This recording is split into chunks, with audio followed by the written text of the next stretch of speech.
प्रदोष के समय पर एक समीपत्र चढ़ने का विधान किसने बनाया? प्रदोष के समय पर अगर मान लो कोई भिखारी से भिखारी व्यक्ति भी है जो ठेला चला रहा है, उसके पास में खाने के लिए कुछ नहीं है, फटे कपड़े पहन रहा है, उसकी जिंदगी में कुछ भी नहीं बचा और कर्जे में लदालूम हो गया, एक चावल का दाना अगर वो प्रदोष के दिन, प्रदोष काल में शाम के समय पर शंकर के शिवलिंग पर चढ़ा देता है तो 3 या 4 प्रदोष में उसका कर्जा चूकना प्रारंभ हो जाता है। प्रदोष का विधान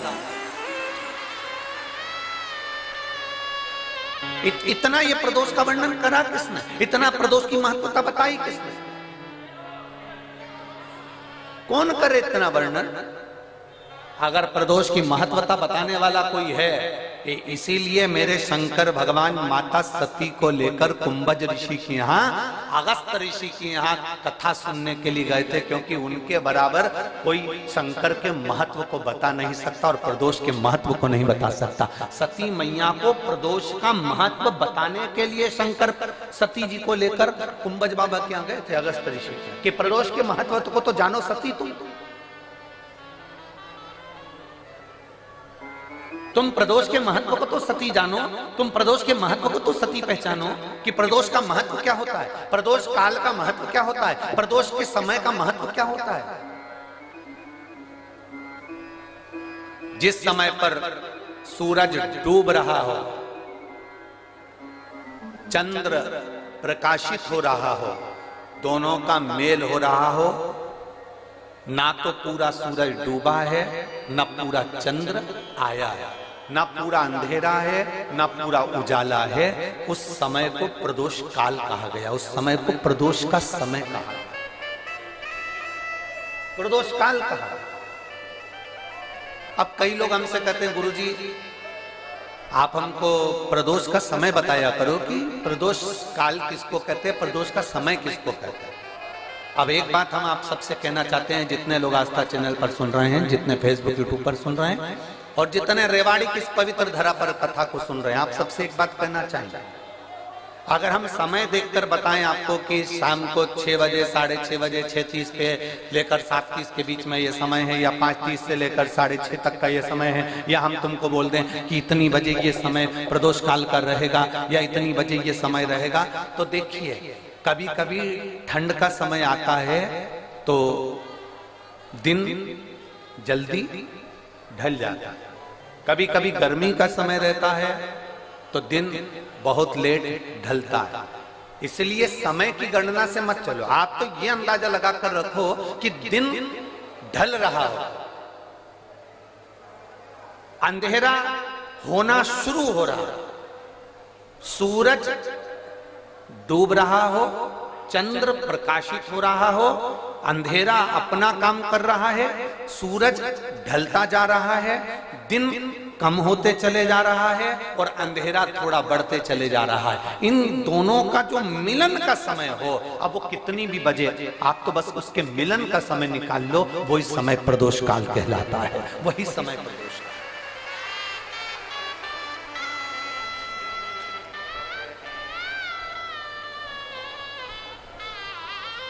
अब प्रदोष काल की पूजन का विधान किसने बनाया?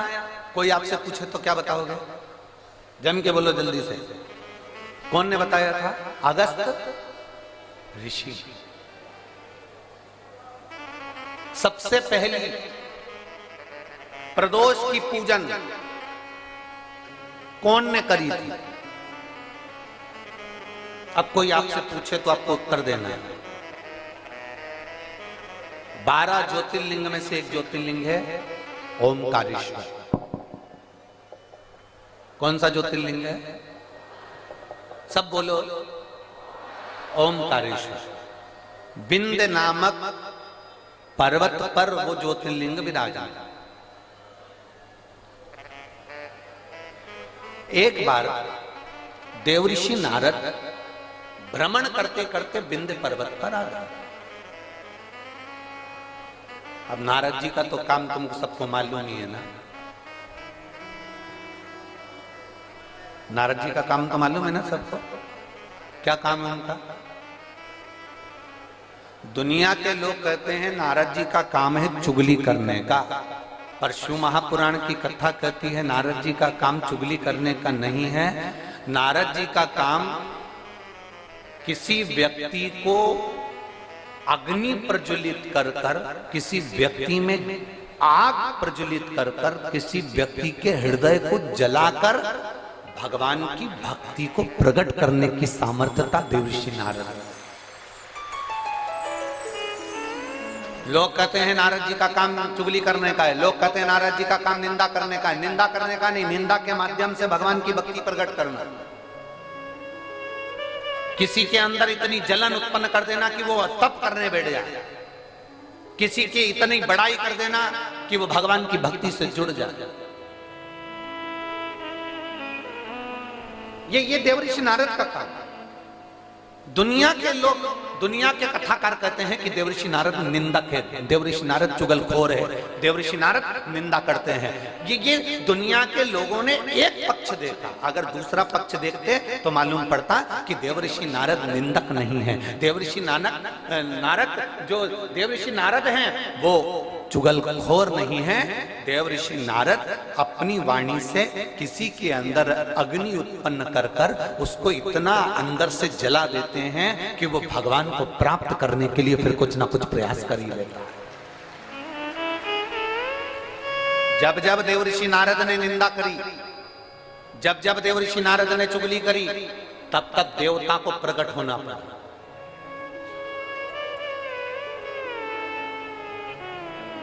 गए थे माता लक्ष्मी के पास में।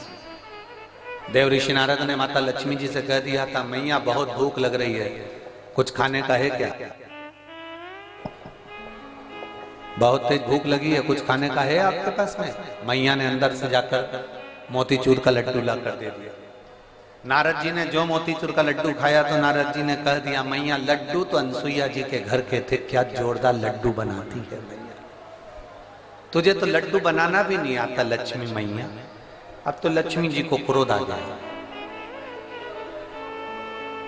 इतनी देर में नारद जी पहुंच गए पार्वती जी के यहाँ। पार्वती जी के यहाँ पहुंचते से कमैया भूख लग रही है, भूख बहुत तेज है।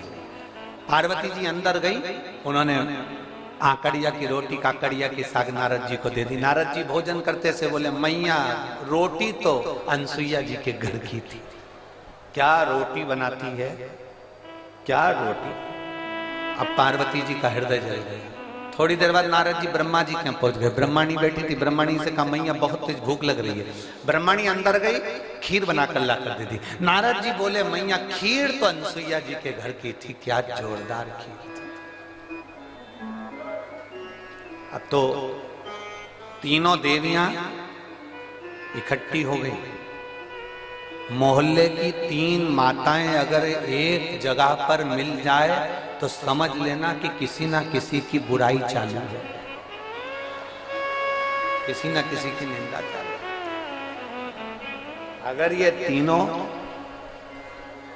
एक जगह पर मिल गई है ना तो जरूर किसी ना किसी की निंदा चल रही है, किसी ना किसी की बुराई चल रही है, पक्का।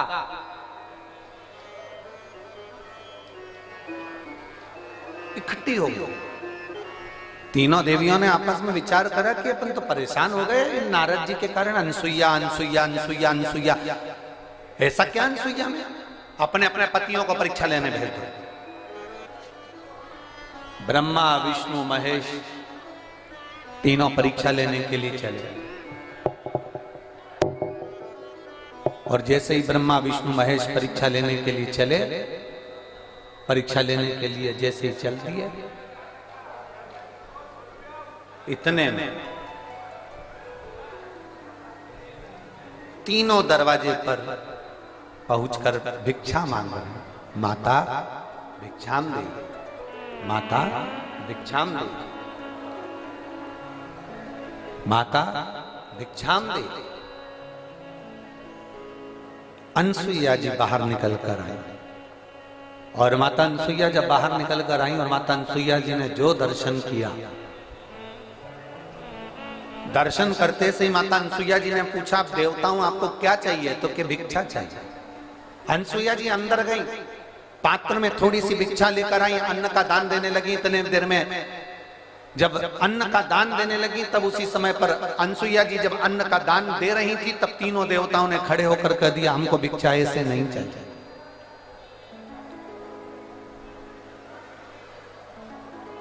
हमको ऐसी भिक्षा नहीं चाहिए।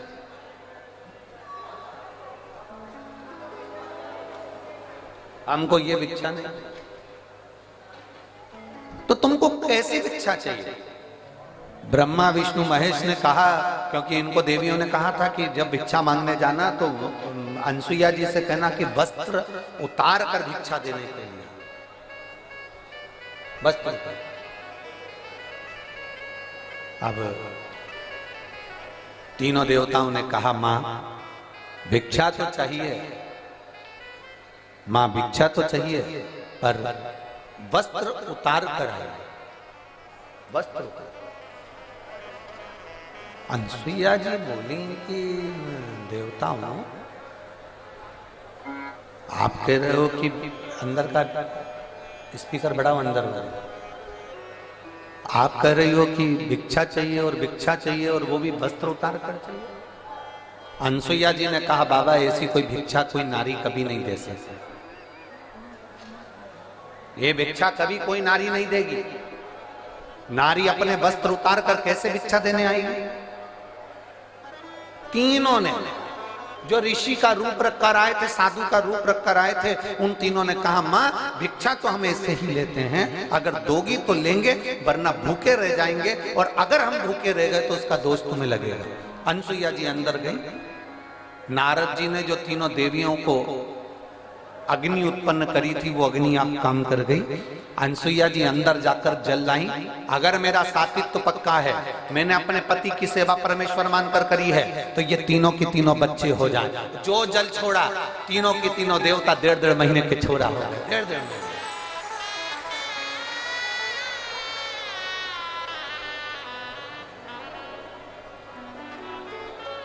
अंत ऋषि थे। अनसुईया जी ने विश्वकर्मा जी का ध्यान कर कर चंदन का पलना बनवाया, रेशम की डोरी लगवाई। तीनों देवताओं को उसमें विराजमान कर दिया। तीनों देवताओं को उसमें विराजमान कर दिया।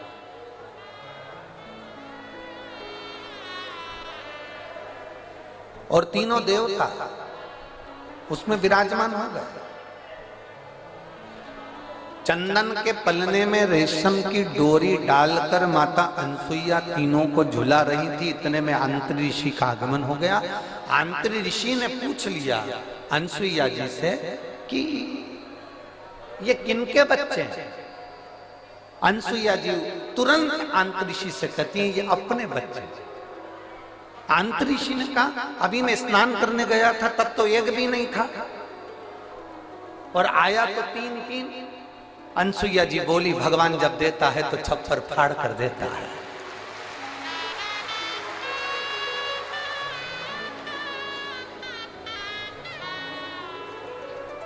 और माता अनसुईया ने डाल दिया पालना, बन कर के झूल रहे 3 देवता। झूल। अब नारद जी का काम देखिए। दुनिया के लोग कहते हैं नारद निंदा करते हैं, दुनिया के लोग कहते हैं नारद चुगली करते हैं। अगर नारद नहीं होते तो चंद्र प्रकट नहीं होते, अगर नारद नहीं होते तो दुर्वासा प्रकट नहीं होते, अगर नारद नहीं होते तो दत्तात्रेय भगवान प्रकट नहीं होते, अगर नारद नहीं होते।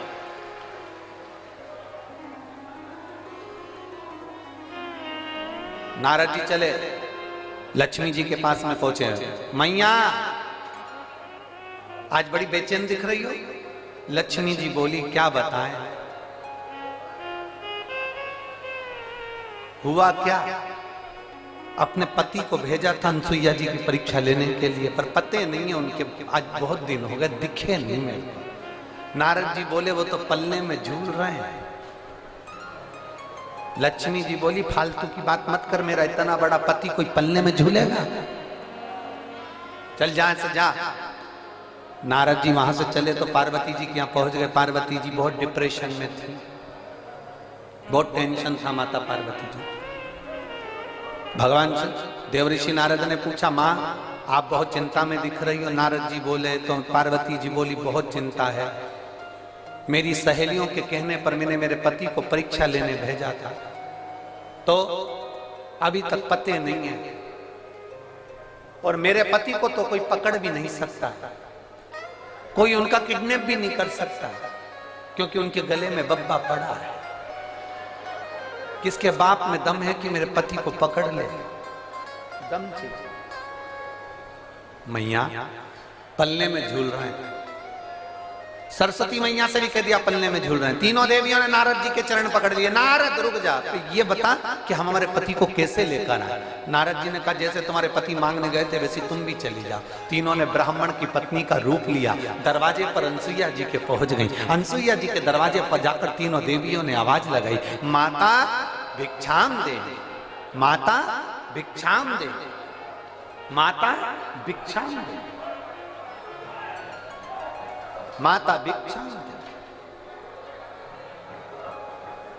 बार बार आवाज लगाई जा रही, बार बार आवाज लगाई जा रही है, माता भिक्षाम दे, माता भिक्षाम दे, माता भिक्षाम दे।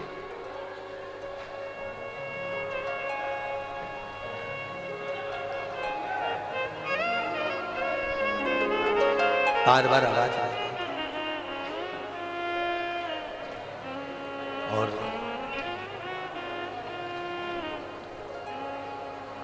जैसे ही आवाज लगाई, पार्वती मैया निकल, अनसुईया मैया निकल कर बाहर आई। जो अनसुईया मैया निकल कर बाहर आती, इतने में अंतरिषि ने आवाज लगाई, अनसुईया कहां जा रही हो? अनसुईया रुक गई। दरवाजा बंद है, तीनों देवियां बाहर। लक्ष्मी ने पार्वती से कहा, पार्वती जरा देखो तो अंदर अपने पति हैं भी कि नहीं है। पार्वती जी ने सरस्वती से कहा, तुम अंदर झांक कर देखो पति अंदर है कि नहीं है। सरस्वती मैया, दरवाजे में एक छोटी सी सरंग थी, पतली सी सरंग। उस सरंग में से सरस्वती अंदर झांक कर देख रही थी। इतने में पीछे से देवऋषि नारद जी आकर बोले, मैया तुम दूसरे के घर में झांकी हो ना, आज से पृथ्वी पर जितनी माता है ना, इनकी भी आदत बदल जाएगी। ये जब भी कपड़ा सुखाने ऊपर जाएगी तो पड़ोसी की छत जरूर ढाक के आए।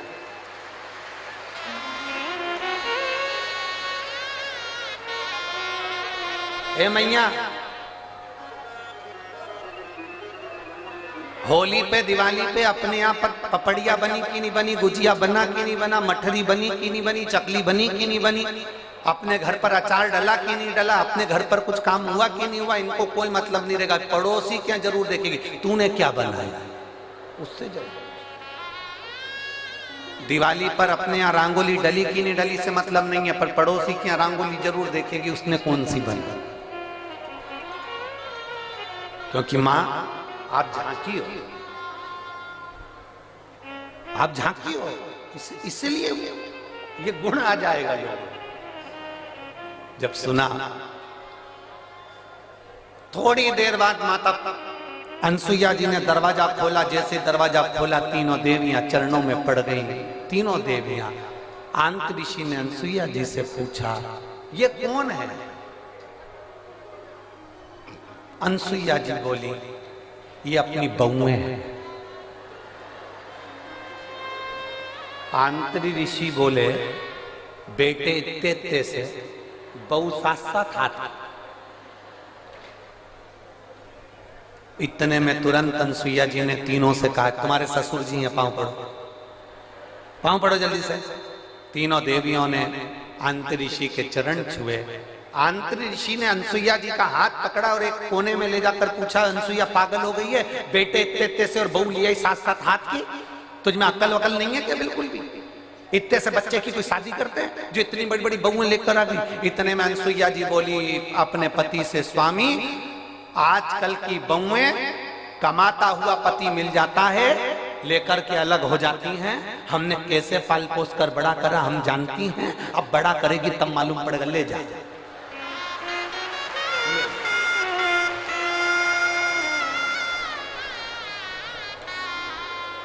अब तीनों देवियां तीनों देवताओं को देखकर टेंशन में आ गई है।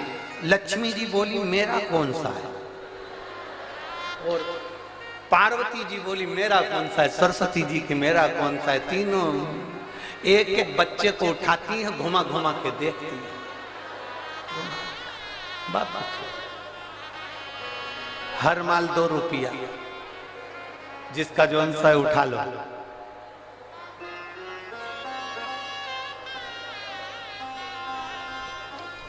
अब उठाएं किसको?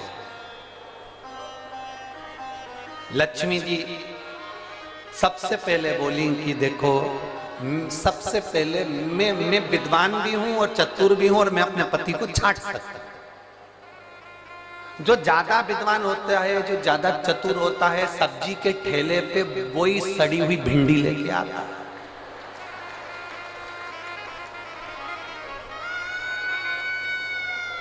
काना बैंगन जो ज्यादा समझदारी दिखाता है ना, वही लाता, वही छाट छाट के अलग अलग रखती जाएगी, रखती जाएगी, रखती जाएगी।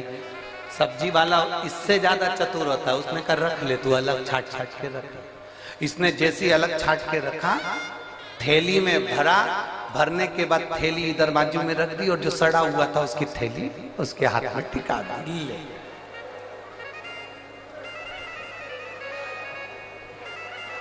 लक्ष्मी जी बोली सबसे पहले मैं छाटूंगी। लक्ष्मी जी ने अपने पति को छाटा।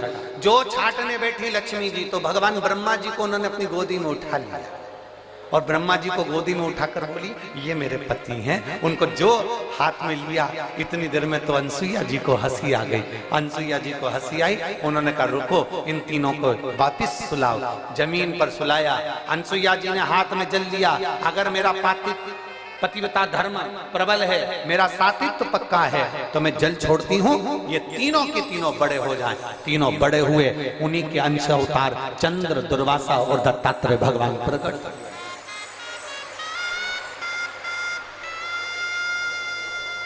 उन्हीं के अंश। और महाराज, दुनिया के लोग कहते हैं कि देव ऋषि नारद चुगली करते हैं, देव ऋषि नारद निंदा करते हैं, देव ऋषि नारद बुराई करते हैं। नहीं, देव ऋषि नारद देवता को प्रकट करने के लिए, भक्ति को प्रकट करने का कार्य करते हैं, और वो देव ऋषि नारद ने किया।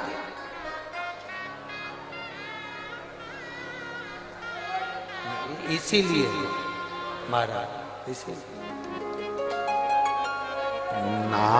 नारायण श्रीमन नारायण, नारायण श्रीमन नारायण, नारायण श्रीमन नारायण, नारायण श्रीमन नारायण, नारायण श्रीमन नारायण, नारायण श्रीमन नारायण, लक्ष्मी नारायण सत्यनारायण, नारायण हरि नारायण, लक्ष्मी नारायण सत्यनारायण,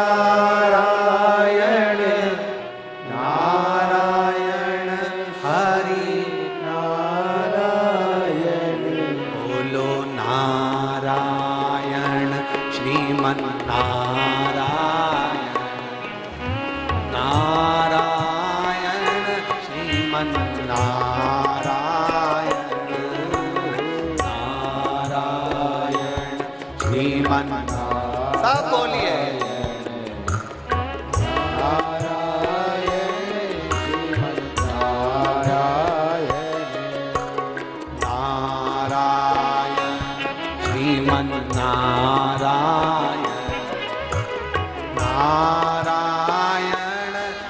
श्रीमद् नारायण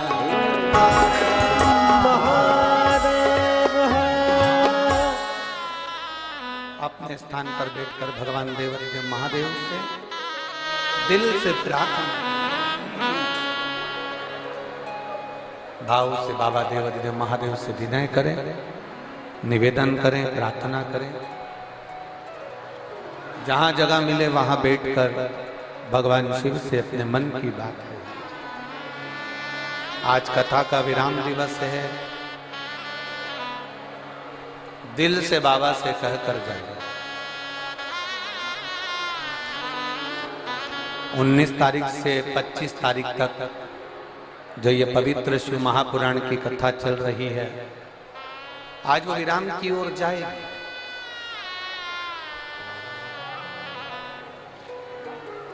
एक अप्रैल से 7 अप्रैल तक मनासा नीमच जिले में 1 बजे से 4 बजे तक कथा टीवी पर आई। उस कथा का नाम है बेलपत्र शिव महापुराण की कथा। एक एक बेलपत्र का महत्व उस कथा में अपन जानेंगे और उस कथा में अपन समझेंगे कि बेलपत्र की महत्वता क्या है।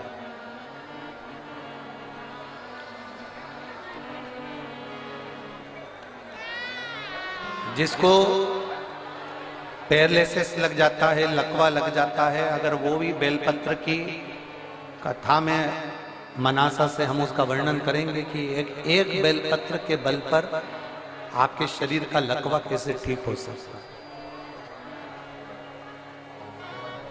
उस कथा को जरूर सुनिए।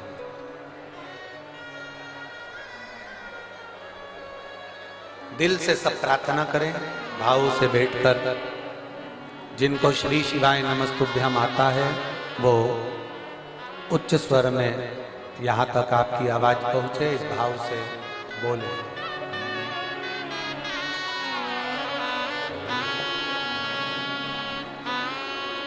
श्री शिवाय नमस्तुभ्यम, श्री शिवाय नमस्तुभ्यम, श्री शिवाय नमस्तुभ्यम, श्री शिवाय नमस्तुभ्यम, श्री शिवाय नमस्तुभ्यम, श्री शिवाय नमस्तुभ्यम, श्री शिवाय नमस्तुभ्यम। भोला सब दुख काटो हमारा, ओ भोला सब दुख काटो हमारा। शिव शंकर जपो तेरी माला, भोले बाबा जपो तेरी माला। भोला सब दुख काटो हमारा, ओ भोला सब दुख काटो हमारा। वेश मंगल मंगलकारी, वेश मंगल मंगलकारी। शमशान वासी हमारा, शमशान वासी हमारा। ओ भोला सब दुख काटो हमारा, ओ भोला सब दुख काटो हमारा। शिव कथा कह रही है, भगवान शंकर का संवाद कह रहा है, शिव महापुराण की कथा कह रही है। देवऋषि नारद विंध्य पर्वत के पास में जाकर कहते हैं, विंध्य तुझ में और सुमेरु पर्वत में बहुत अंतर है। विंध्य तो इतना विशाल नहीं है जितना सुमेरु पर्वत विशाल है। अब विंध्य पर्वत को तो क्रोध आ गया। जब विंध्य पर्वत को क्रोध आया तो विंध्य पर्वत ने विचार करा कि अब कुछ भी हो जाए, मुझे इतना ऊंचा बनना है, इतना ऊंचा बनना है कि देवता तक मेरा पर्वत की श्रृंखला पहुंच जाए। अब मुझे इतना ऊंचा जाना है, अब मुझे इतना ऊंचा पहुंचना। विंध्य ने अपना विस्तार करा, सुमेरु पर्वत से भी ऊंचा विंध्य पर्वत पहुंच गया।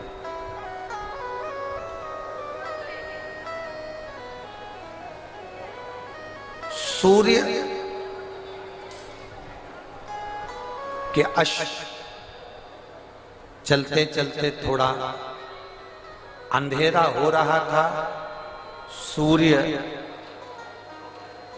अपना प्रकाश कम कर रहे थे और उस समय पर जाकर सूर्य के अश्व को विंध्य पर्वत के घोड़ों ने, विंध्य पर्वत के शिखर ने सूर्य के घोड़ों को रोक दिया, अश्व को रोक दिया। बहुत सावधानी से सुनना, यह कथा अभी तक हमारे मुखाग्रविंद पर कभी नहीं आई, परंतु ये प्रदोष की सबसे पहली पूजन, प्रदोष काल में सबसे पहली पूजन प्रदोष की कौन ने करी थी और कब करी गई थी, वो कथा चल रही है। यदि कोई आपसे पूछेगा तो आप भी बता सकते हो कि हमने ये कथा ऐसे ऐसे प्रदोष की श्रवण करी।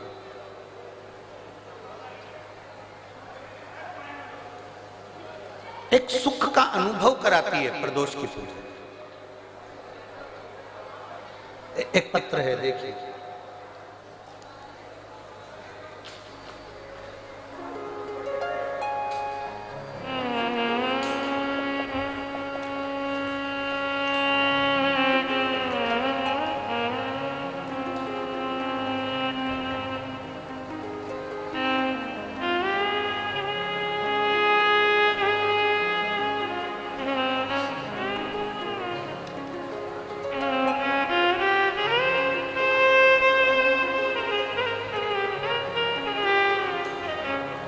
मेरा नाम अंशु,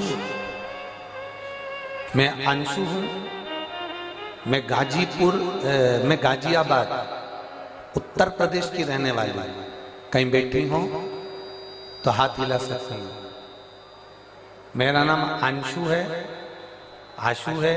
मैं गाजियाबाद उत्तर प्रदेश की रहने वाली हूँ। कहीं बैठी हो तो हाथ हिला सकती हूँ। उत्तर प्रदेश गाजियाबाद से आई हूँ।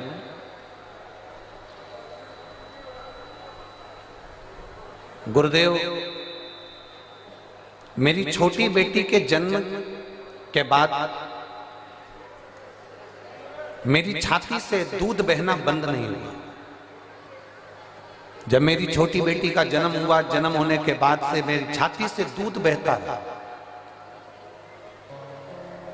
ऐसा कोई डॉक्टर नहीं जिसका हमने इलाज नहीं करवाया, पर वो दूध बहना बंद नहीं हो रहा था, लगातार दूध बहता ही जा रहा था। अब 1 महीना, 2 महीना, 4 महीना, 6 महीना, 8 महीना, 10 महीना इंतजार करा, पर दूध बहना बंद ही नहीं हुआ। तब हमने दिल्ली के एम्स हॉस्पिटल में जांच कराई और जांच में मालूम पड़ा कि मेरी छाती में कैंसर हो गया और मुझे कैंसर बता दिया गया और सर में ब्रेन ट्यूमर बता दिया गया। अब डॉक्टर ने कहा कि कैंसर तो तुमको हो गया है और ब्रेन ट्यूमर भी है, पर इसका ऑपरेशन बहुत जरूरी है। 16 मार्च 2024 ऑपरेशन की तारीख दी गई। आज कौन सी मार्च चल रही है? जम के बोलिए। 23 मार्च 2024। 16 मार्च 2024 ऑपरेशन की तारीख दी गई और जैसे ही हमको 1 महीने बाद की जो तारीख दी गई, हम जब फरवरी में उनको दिखाए तो उन्होंने हमको 16 मार्च 2024 की तारीख दी और 1 महीना हमको दिया गया कि ये ब्रेन ट्यूमर का और कैंसर का ऑपरेशन सर्जरी आपको कराना है। हम दिल्ली के एम्स हॉस्पिटल से वापिस आ गए, घर गए। घर पर जाकर हमारे परिवार वालों ने कहा अपन हॉस्पिटल में तो दिखा कर आ गए, अब एक काम करते हैं कि अपन सब लोग मिलकर सीहोर चलते हैं और कुबरेश्वर बाबा की वहां कंकर शंकर की पूजन करेंगे, वहां से अपन मांगकर रुद्राक्ष ले आएंगे। गुरुदेव, उस समय पर रुद्राक्ष मिल रहा था, केवल रुद्राक्ष वितरण बंद होने में 2 दिन रह गए थे, तभी हम सीहोर पहुंच गए और वहां से हमने कंकर शंकर की पूजन कर वहां से रुद्राक्ष ले लिया। रुद्राक्ष लेकर हम घर आ गए। 20 दिन लगातार उस रुद्राक्ष को पानी में गलाया, शिवजी को चढ़ाया और उस पानी को पीना प्रारंभ करा। एक बेलपत्री शंकर जी को चढ़ी हुई खाना प्रारंभ किया। शंकर जी के मंदिर में झाड़ू पोछा लगाना प्रारंभ किया। दूसरी बार हम एम्स के हॉस्पिटल में 16 मार्च के दिन ऑपरेशन के लिए हम दिल्ली पहुंच गए। हम दिल्ली जब 16 मार्च के दिन ऑपरेशन के लिए गए, हमारी वापस जांचें प्रारंभ हुई और जांच प्रारंभ होते से हमने बाबा से बस प्रार्थना करी थी, बाबा अगर मेरी रिपोर्ट नील आ जाएगी ना, मेरा ऑपरेशन नहीं होगा ना, तो जहां भी तेरी कथा होगी मैं वहां पहुंच जाऊंगी। बाबा की ऐसी कृपा हुई गुरुदेव, हम एम्स हॉस्पिटल में पहुंचे। 16 मार्च के दिन एम्स हॉस्पिटल में हमें ऑपरेशन की तारीख दी गई और हम जांच कराने के लिए जैसे ही अंदर गए, डॉक्टर ने हमारी रिपोर्ट देखकर आश्चर्य में पड़ गया कि तुम्हारा कैंसर तुम्हारे शरीर में नहीं है और तुम्हारा कैंसर समाप्त हो चुका है। मैं बाबा को नमन करने के लिए यहाँ पर आई हूँ। मेरे बाबा ने मुझे बचा लिया और मेरे शरीर में कैंसर नहीं निकला। जिस डॉक्टर ने मुझे कैंसर बताया था उसी ने बाद में मना कर दिया। मैं बाबा को धन्यवाद देने। कहीं बैठी हैं क्या? अगर कहीं बैठी हो, आशु नाम है इनका, गाजियाबाद उत्तर प्रदेश की रहने वाली हैं, जिनका मोबाइल नंबर ये है। शिव तत्व। एक पत्र और है।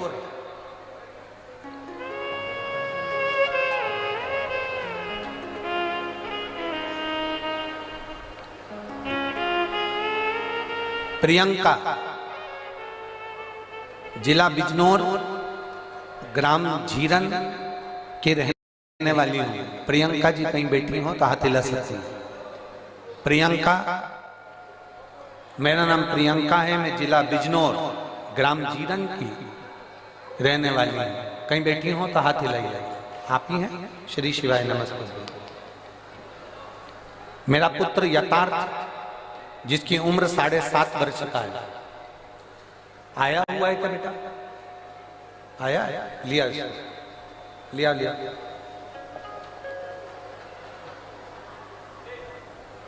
मेरा पुत्र यथार्थ 7.5 वर्ष का है। 6 मार्च 2023 को अचानक स्कूल में इसको उल्टी होने लगी और स्कूल में जब उल्टी होने लगी तो हमने नजदीक के हॉस्पिटल में भर्ती कराया। जांच में पता लगा कि बच्चे की पित्त की थैली में पथरी है और हम पेन क्रिया में सूजन है, जिसके कारण बच्चे को पेन क्रिया का अटैक हुआ है। यह देखते हुए हमने डॉक्टर को बच्चे को देहरादून हायर सेंटर के लिए रेफर कर दिया। जब देहरादून के हार्ट सेंटर में हम बच्चे को लेकर पहुंचे, 15 दिन इलाज करने के बाद छुट्टी करके घर भेज दिया। तब 7 दिन के बाद बच्चे को सीधे पांव में, सीधी टांग में बहुत भयंकर दर्द उठा। जब सीधी टांग में दर्द उठा, हम बच्चे को लेकर देहरादून उसी अस्पताल में पहुंचे। दोबारा जांच करने पर पता चला कि बच्चे को ब्लड कैंसर हो गया है। एक्यूट ल्यूकीमिया ब्लड कैंसर नामक एक बीमारी से ग्रसित हो गया। गुरुजी, जब यह सुनकर हम बहुत दुखी हो गए, तब डॉक्टर ने सलाह दी कि हमारे यहाँ पर बीमारी के डॉक्टर उपलब्ध नहीं है। इस बच्चे को जोक वाला कैंसर हुआ है, इस कैंसर की बीमारी के हमारे पास डॉक्टर नहीं है। आप देहरादून से इसको ले जा सकते हैं, आप बच्चे को आगे के इलाज के लिए दिल्ली ले जाओ। सर, गंगाराम अस्पताल के लिए हम बच्चे को दिल्ली लेकर आ गए। वहां पर हमने बोन मेरो टेस्ट कराया और बीमारी क्लियर हो गई कि इसको वो बीमारी है और कैंसर की बीमारी के कारण बस ये बच्चा तकलीफ में आ गया। अब करें तो करें क्या? डॉक्टर ने कहा दवाई देकर देखते हैं, अगर ठीक हो जाए, थोड़ा बहुत अंतर आ जाए तो ठीक है, नहीं तो ये बीमारी, इसको जो कैंसर हुआ है इसका इलाज सरल नहीं है। बच्चे की स्थिति में सुधार होना बहुत कठिन हो गया। जब बच्चे की स्थिति में सुधार नहीं आया, तब हमने पशुपतिनाथ का व्रत करना प्रारंभ करा। और पशुपतिनाथ का व्रत करते करते ही बच्चे को ना जाने कितनी समस्याएं सामने आकर खड़ी हो गई। कहीं उसका बीपी गड़बड़ हो रहा है, कहीं उसका दिमागी दौरा पड़ने लगा, शुगर का लेवल गड़बड़ हो गया, उसको डेंगू हो गया। पशुपति व्रत तो चल ही रहे थे गुरुजी, और उसके साथ में बच्चे को ये तकलीफें और बढ़ गई। अब करे तो करे क्या? इतने घबरा गए। हमने सोचा था कि बच्चे को पशुपति व्रत करेंगे तो थोड़ा सा रोग समाप्त होगा, पर इसको तो बीपी भी हो गया, दिमागी दौरा भी गड़बड़ हो गया, शुगर का लेवल भी गड़बड़ हो गया, डेंगू भी हो गया, और इसको बार बार हॉस्पिटल में भर्ती कराना पड़ रहा था। पर हिम्मत नहीं हारी गुरुदेव। आप कहते हो ना, बाबा कुछ ना कुछ अच्छा जरूर करेगा और बाबा जरूर सुनेगा। हमने फिर वापिस पशुपति व्रत करा, और व्रत करते करते हम सीहोर चले गए, और सीहोर जाकर कुबरेश्वर धाम का रुद्राक्ष लेकर आए, और वहां से कंकर शंकर की पूजन कर कर एक कंकर को उठा लाए। हम रुद्राक्ष गलाकर शंकर जी पर जल चढ़ा देते, बेलपत्री बच्चे को खिला देते।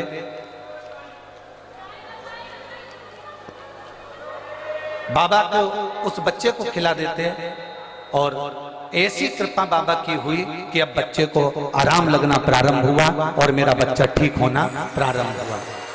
गुरुदेव, बाबा की कृपा से बाबा ने ठीक करा है, और एक बेलपत्र अगर व्यासपीठ की मिलेगी तो मेरा बच्चा और भी ठीक होगा। ये मैं बाबा से प्रार्थना करने आया। शिव तत्व है ओखड़ी, और खाली ना जाता कोई कर से तुम्हारे, खाली न जाता कोई दर से तुम्हारे। मैं भी खड़ी हूँ नदी बाहे पसारे, अपने हृदय से लगा लो गिरा जा रहा हूँ, उठा लो भोले अपने दर से अब तो ना डालो, गिरा जा रहा हूँ, उठा लो।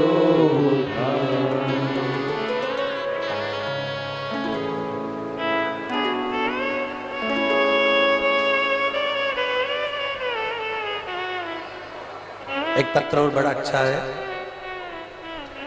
शहर चरखी, दादरी, जिला दादरी, हरियाणा।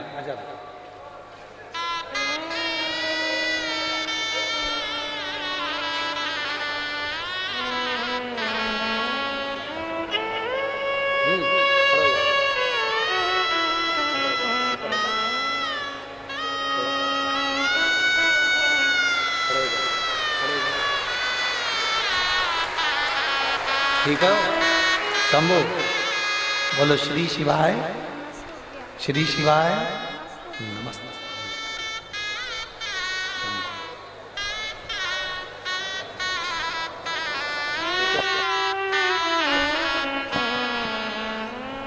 पहले से आराम है।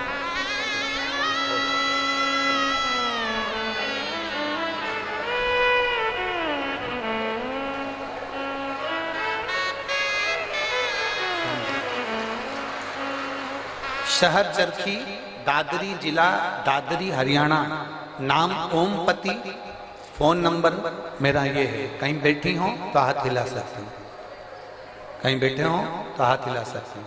आप ही ने लिखा है, एक बार हाथ हिला दो। श्री शिवाय नमस्ते। शहर चरखी, दादरी जिला दादरी हरियाणा, ओमपति, फोन नंबर ये है। मेरे भाई के लिए गुरुदेव मैं वर्णन करना चाहती हूँ। शिव बाबा का क्या वर्णन करूं। मेरे भाई को 2023 से कैंसर हो गया है। उसका इलाज जिंदल हॉस्पिटल हिसार में चल रहा है। नाक में कैंसर हुआ, नाक का ऑपरेशन करवाया, फिर गले में कैंसर हो गया। गले में कैंसर हुआ। 2 साल से मैं आपकी कथा सुन रही हूं। मैंने मेरे भाई से कहा कि अगर डबल से कैंसर हो रहा है तो तू सीहोर जा, रुद्राक्ष ला और उस रुद्राक्ष को पानी में गलाकर शिव जी को चढ़ाकर पीना प्रारंभ कर। मैं मेरे भाई की तरफ से यहाँ पर दंडवत करने के लिए, प्रणाम करने के लिए आई हूँ, कथा सुनने के लिए आई हूँ। हम लोग रुद्राक्ष लेने के लिए सीहोर चले गए और वहां से रुद्राक्ष लेकर आए। जब रुद्राक्ष लेकर आए, भाई की एक रिपोर्ट, एक ऑपरेशन और डॉक्टर ने बोल दिया था वो कराना था, जो कि 12 मार्च 2024 को वो ऑपरेशन होना था। हमने बाबा से प्रार्थना करी, अगर बाबा आप संभाल लोगे तो मैं कथा सुनने के लिए पंडाल में जाऊंगी। मेरे भाई की जब दूसरी रिपोर्ट हमने जब जिंदल हॉस्पिटल में दिखाया तो 12 मार्च के दिन रिपोर्ट में आया कि इसकी सारी रिपोर्ट नील है और ये बालक अब ठीक हो गया है, इसका कैंसर समाप्ति पर। एक बार हाथ हिला दो बहन, बधाई। इसके लिए एक बेलपत्र ले जा, आजा आजा, एक बेलपत्र इसके लिए ले जा।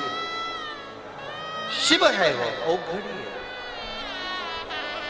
और खाली ना जाता कोई दर से तुम्हारे, खाली न जाता कोई दर से तुम्हारे।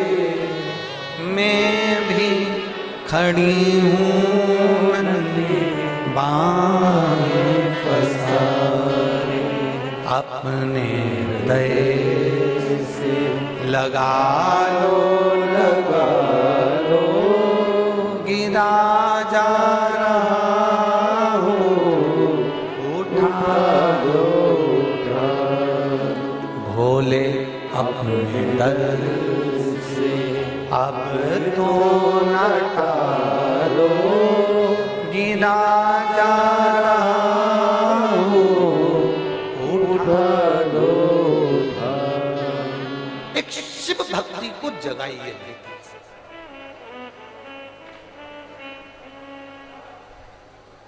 एक लोटा जल सारी समस्या का हल है। जिस दिन विश्वास से, भरोसे से, दृढ़ता से आप शंकर जी के मंदिर में एक लोटा जल चढ़ाने लगोगे, भरोसा रखकर जिस दिन बेलपत्र को खाने लगोगे,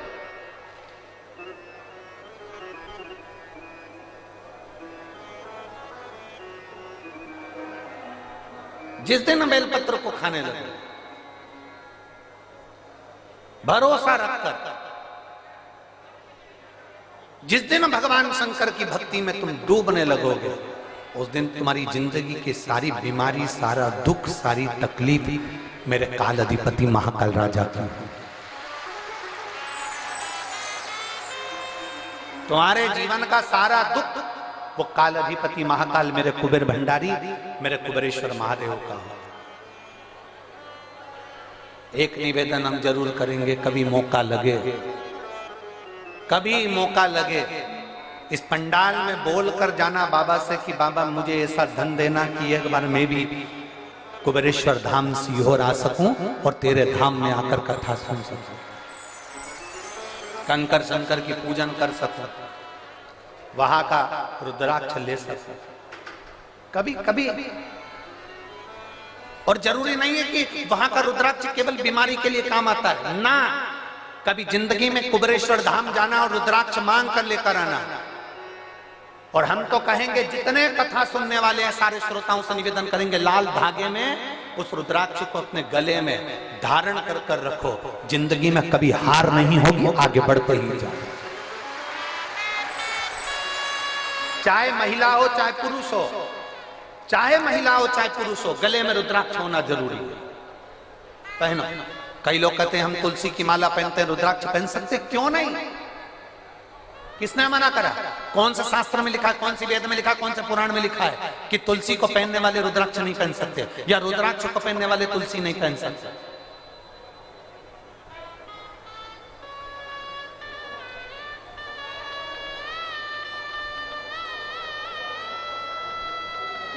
तुलसी यदि नरक से छुड़ाकर वैकुंठ भेज सकती है, तो रुद्राक्ष रोग से मुक्त कराकर तुम्हें अपने हॉस्पिटल से घर भेज सकता है।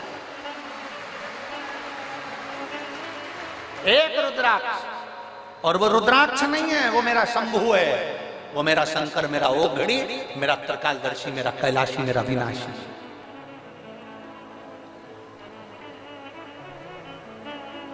कई लोग कहते हैं गुरुजी अभी अभी आपके यहाँ पर रुद्राक्ष उत्सव हुआ, अभी आपके यहाँ पर 26 तारीख को सुबह 10 बजे महादेव की होली है, आप हमेशा भक्तों को वहां बुलाते रहते हैं। हमारा तो निवेदन है किसी बहाने से आओ, चाहे तुम 26 तारीख को होली खेलने के बहाने आओ, चाहे तुम रुद्राक्ष उत्सव के बहाने आओ, और मेरे बाबा के दरवाजे पर एक बार आकर तो देखो, 3 महीने में झोला खाली नहीं करना पड़ेगा, वापिस आना।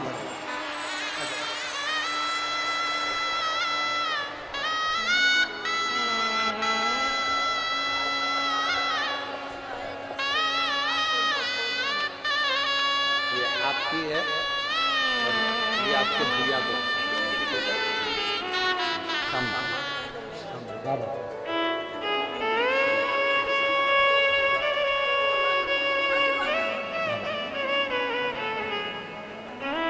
एक बार आप किसी भी बहाने से पर कुबेर भंडारी के दरवाजे पर आओ। अगस्त बाबा तो काशी में निवास कर रहे हैं, देवऋषि नारद ने लगा दिया, विंध्याचल पर्वत ने अपनी आकृति बढ़ाई, सुमेरु से ऊंचा होने के लिए सूर्य नारायण भगवान का रथ रुक गया, दिन ढल रहा था, अंधेरा हो रहा था, उसी समय पर सूर्य के रथ रुक गया। समझ में नहीं आ रहा सूर्य देवता को करूं क्या। वो प्रदोष काल था, वो प्रदोष का समय था, वो प्रदोष की घड़ी थी, वो प्रदोष का पल था, जिस समय पर सूर्य ढल रहा था और रात्रि हो रही थी। दोनों का मिलन होते समय अश्व रुक गए। विंध्य पर्वत ने सूर्य के अश्वों को रोक दिया, आगे नहीं बढ़ पा रहे थे। सूर्य करे क्या? तब सूर्य देवता ने एक बच्चे का रूप रख लिया।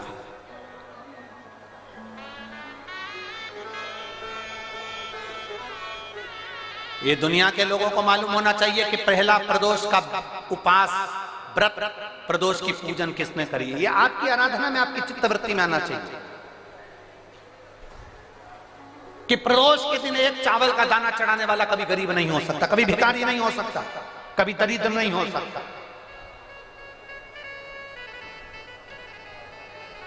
जब तक मालूम नहीं होना तब तक आप भटको, और जिस दिन तुम्हारा विश्वास शिव महापुराण पर हो जाए ना, जिस दिन तुम्हारा विश्वास शंकर जी की कथा पर हो जाए, और इतनी लाखों की संख्या में आप लोग आए हो, लाखों की संख्या में आप लोग आए हो, और करोड़ों की संख्या में लोग टीवी पर कथा सुन रहे हैं, करोड़ों की संख्या में, देश और विदेश में।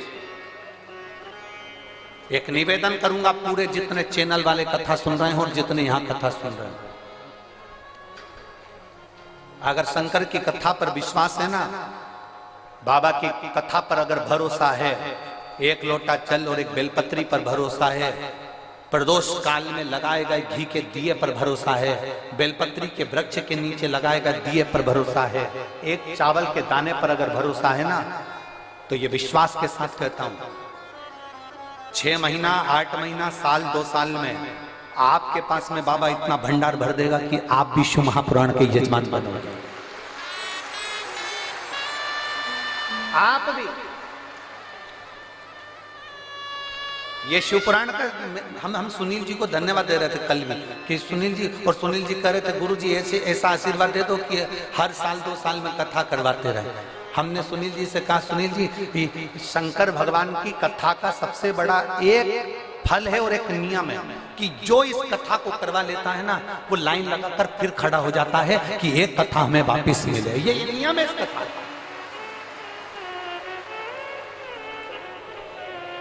भटिंडा पंजाब में अमरजीत सिंह जी ने कथा करवाई, वो 2 बार खबर कर चुके कि वापिस कथा दो हमारे पंजाब के लिए।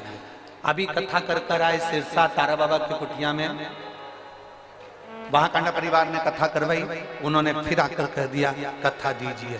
सुनील जी हम आपको भी कहते हैं, आप तो अभी बोल रहे हो कि कथा दीजिए, पर बाबा की कृपा, ये नियम है कथा का।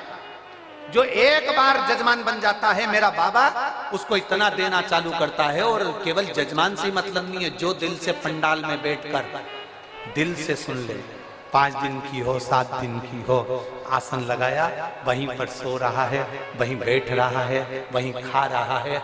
दुनिया के संत बाहर तप करते हैं, तुम यहाँ बैठकर शौचालय के लिए भी जाना है ना तो 50 बार विचार करते हो, जाऊंगी ना तो अंदर कैसे आऊंगी, वॉशरूम जाऊंगी तो कैसे आऊंगी। पानी ज्यादा नहीं पीते हो क्योंकि मेरे को वॉशरूम जाना पड़ेगा, ज्यादा खाते नहीं हो कि मुझे शौचालय के लिए जाना पड़ेगा। बार बार तुम अपनी इंद्रियों को कंट्रोल में रखते हो। जो एक संत, साधु, सन्यासी, तपस्वी, साधक, उपासक, कुंभ के मेले के जो संत, पर्वतों पर बैठकर जो संत साधना करते हैं, वो साधना शिव महापुराण के पंडाल में बैठकर मेरी माता और मेरे भाई करते हैं। आप इतना भोजन नहीं करते कि आपको बार बार शौचालय के लिए जाना पड़े, आप इतना पानी नहीं पीते कि आपको बार बार वॉशरूम के लिए जाना पड़े। आप अपने शरीर को, अपनी इंद्रियों को केंद्रित कर कर रखते हो, क्योंकि जाऊंगी ना इतना बाहर निकल कर जाऊंगी तो वापिस आने में टाइम लगेगा, मैं कथा छूट जाएगी, जगह कोई ले जाएगा। अपनी इंद्रियों को कंट्रोल में कर रहा। इतना तो कोई साधु नहीं कर सकता, इतना तो कोई संत नहीं कर सकता, इतना तो कोई सन्यासी नहीं कर सकता। संत, साधु, सन्यासी, तपस्वी, कई वक्ता, कथाकार जिनसे एसी के रूम नहीं छूटते, जिनसे 4 व्हीलर गाड़ियां नहीं छूटती, वो भी इतना सन्यासी का जीवन नहीं जी सकते जितना आप जी रहे हो, जितना आप जी रहे हो।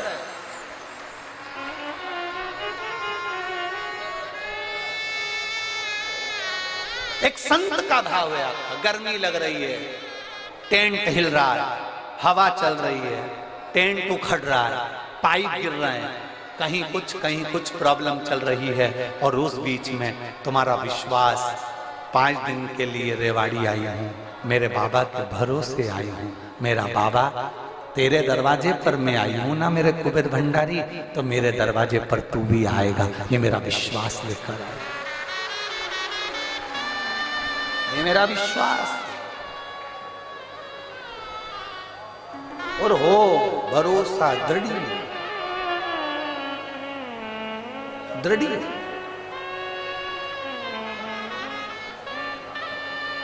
वो कहते हैं ना, तुझसे मिलने के लिए तेरी कसम, ये मेरे बाबा से मिलने का ये केंद्र बिंदु है शिव पुराण की कथा।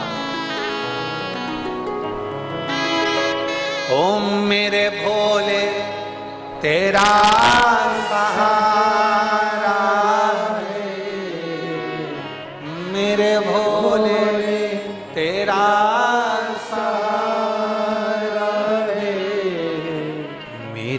नैया का तू किनारा है, मेरी नैया का तू किनारा है। तुम्हारे नजदीक में जब कथा हो चले जाना उसकी चौखट पर, 5 दिन 7 दिन पड़े रहे उसके दरवाजे पर,